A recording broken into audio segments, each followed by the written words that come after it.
'Twas the night before Christmas, and all through the town AC units were whirring as we tried to cool down.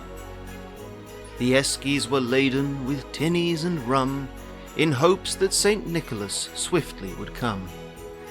The children were sleeping, fans aimed at their beds, as long beads of sweat trickled down from their heads. Even this late it was 30 degrees, and I longed and I prayed for some sort of cool breeze. When just around midnight I awoke with a shock, to a crash and a clatter, and a loud "What the f***?" With no weapon in sight I reached down to the floor, took up arms with a thong and made for the door. I ventured outside and groaned with dismay. There were no 8 reindeer, not even a sleigh. Instead sat a bogan in a cheap folding chair, tethered to wombats with scruffy brown hair.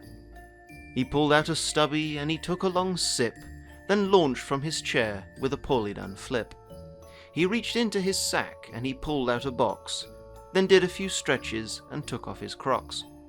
Down the chimney he leapt with a bagger and shit, and found to his anger that he just didn't fit. He struggled and strained, and I watched with intent, till at last he gave in, his energy spent. "F*** it," he said, and reached the door with a bound. Then he let the gift fall with a crash on the ground. His temper was tested, his face had gone red, and he sat himself angrily back on his sled.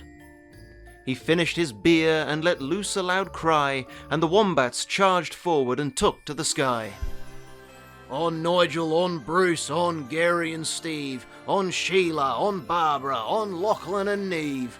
Now bugger it, bugger it, bugger it all. He finished his call as he vanished from sight. Merry Christmas to all, and...